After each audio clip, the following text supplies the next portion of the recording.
few of us can debate, right, that there's an increase in depression, anxiety, and suicide amongst young people. I mean, the statistics are alarming. And so you have an entire generation that's growing up with lower self-esteem than previous generations. The other problem, to compound it, is we're growing up in a Facebook, Instagram world. In other words, we're good at putting filters on things. We're good at showing people that life is amazing even though I'm depressed. All of our validation now comes from the number of likes and the number of followers we have. You have an addiction. And like all addiction, in time, it'll destroy relationships, it'll cost time, and it'll cost money, and it'll make your life worse. You know, the problem with addiction is addicts know that it's bad for them. There are plenty of alcoholics who know that what they're doing is unhealthy, but they're addicted, which is why they keep doing it. I think many of us can admit that what we do is unhealthy and that it is addictive, and we may be addicted. The question we have to raise is, what are the costs of the benefits that we get from technology? Because there is always a cost to everything that we gain. Nothing is free.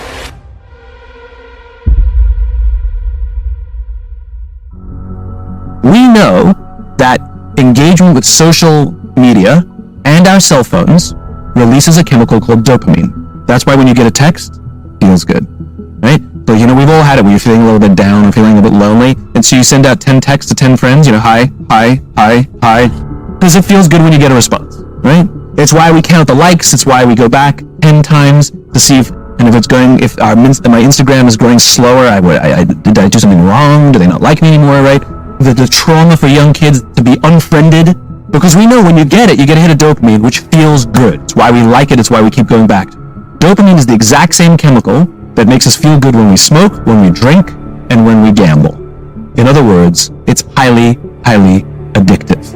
We have age restrictions on smoking, gambling, and alcohol, and we have no age restrictions on social media and cell phones, which is the equivalent of opening up the liquor cabinet and saying to our teenagers, hey, by the way, this adolescence thing, if it gets you down, that's basically what happened. You have an entire generation that has access to an addictive, numbing chemical called dopamine through social media and cell phones as they're going through the high stress of adolescence. Why is this important? Almost every alcoholic discovered alcohol when they were teenagers. When we're very, very young, the only approval we need is the approval of our parents. And as we go through adolescence, we make this transition where we now need the approval of our peers. Very frustrating for our parents, very important for us. That allows us to acculturate outside of our immediate families into the broader tribe, right? It's a highly, highly stressful and anxious period of our lives, and we're supposed to learn to rely on our friends. Some people, quite by accident, discover alcohol and numbing effects of dopamine to help them cope with the stresses and anxieties of adolescence. Unfortunately, that becomes hardwired in their brains, and for the rest of their lives, when they suffer significant stress, they will not turn to a person, they will turn to the bottle. Social stress, financial stress, career stress, that's pretty much the primary reasons why an alcoholic drinks. What's happening is, because we're allowing unfettered access to these dopamine-producing devices and media, basically it's becoming hardwired, and what we're seeing is, as they grow older, too many kids don't know how to form deep, meaningful relationships. Their words, not mine. They will admit that many of their friendships are superficial. They will admit that their friends, that they don't count on their friends, they don't rely on their friends, they have fun with their friends, but they also know that their friends will cancel on them if something better comes along.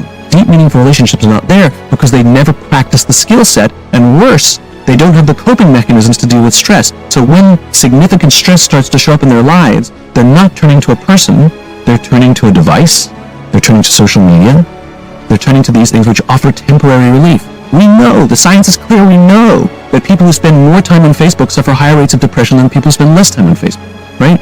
These things balance. Alcohol is not bad, too much alcohol is bad. Gambling is fun, too much gambling is dangerous, right? There's nothing wrong with social media and cell phones. It's the imbalance, right? If you're sitting at dinner with your friend and you're texting somebody who's not there, that's a problem.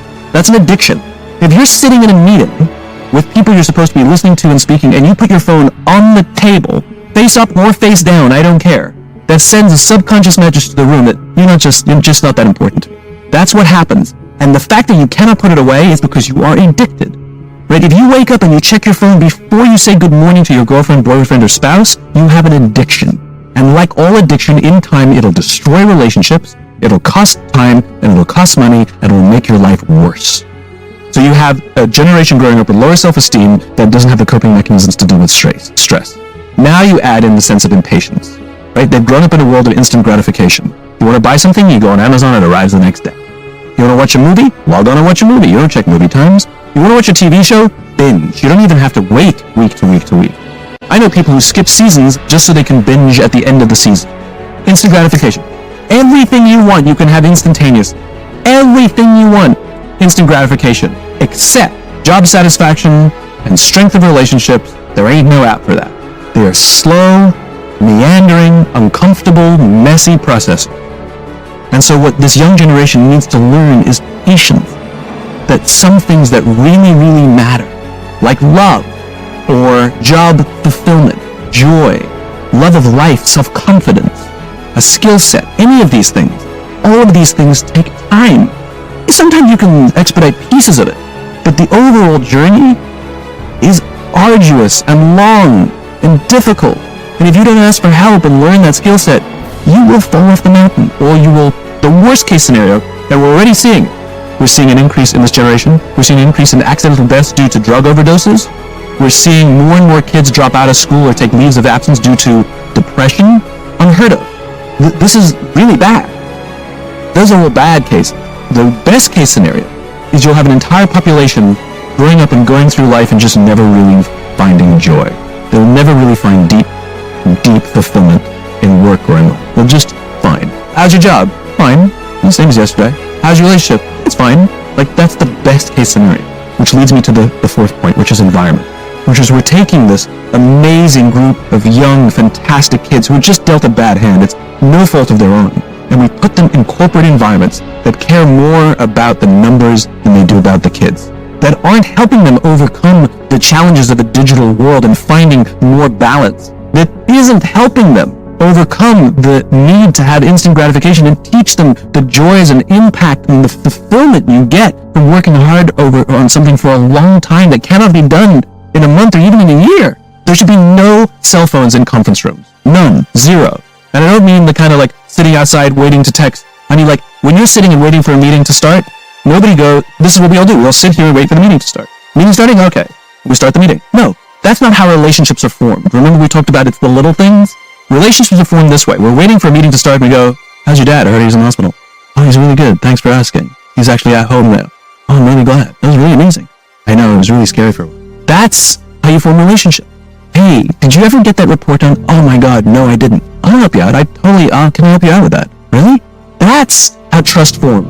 Trust doesn't form at an event in a day. Even bad times don't form trust immediately. It's the slow, steady consistency. And we have to create mechanisms where we allow for those little innocuous interactions to happen. When you're out for dinner with your friends, like I do this with my friends, when we're going out for dinner, we're leaving together, we'll leave our cell phones at home. Who are we calling? Maybe one of us will bring a phone in case we need to pull an Uber. We'll take one phone. And so it's like an alcoholic. The reason you take the alcohol out of the house is because we cannot trust our willpower. We're just not strong enough. But when you remove the temptation, it actually makes it a lot easier. And so when you just say, don't check your phone, people literally will go like this. But if you don't have the phone, you just kind of enjoy the world. And that's where ideas happen. The constant engagement is not where you have innovation and ideas. Ideas happen when our minds wander and we go, and you see something, I bet they could do that. That's called innovation, right? But we're taking away all those little moments. None of us should charge our phones by our beds. We should be charging our phones in the living rooms. Remove the temptation. You wake up in the middle of the night because you can't sleep, you won't check your phone, which makes it worse. But if it's in the living room, it's relaxed, it's fine. But it's my alarm clock. Buy an alarm clock. They cost $8. So I think we cannot ignore these factors, of which one of them, of course, has to be the imbalance of social media and cell phones in our lives. I'm not against it. I'm against the amount of it, right? That we can't go for dinner with a friend and put our phone in airplane mode for an hour and a half and just be present with our friends. And so how do we combat this imbalance? You do not get to say when you're being present. You are present when somebody else says you are. And the reason we meditate, for example, is because we learn things like calm and quiet and focus. And when you meditate, you have a thought and you learn to label that thought and put it out of your head and deal with it later, so that when you're with a friend and they're talking, you're not thinking about your next thought. You put your thought aside and you listen entirely to what they're saying. You focus on one thing, which is them. And you are not present until your friend at the end of the conversation says to you, "Thank you for listening. I feel heard. Thank you for being present with me."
you.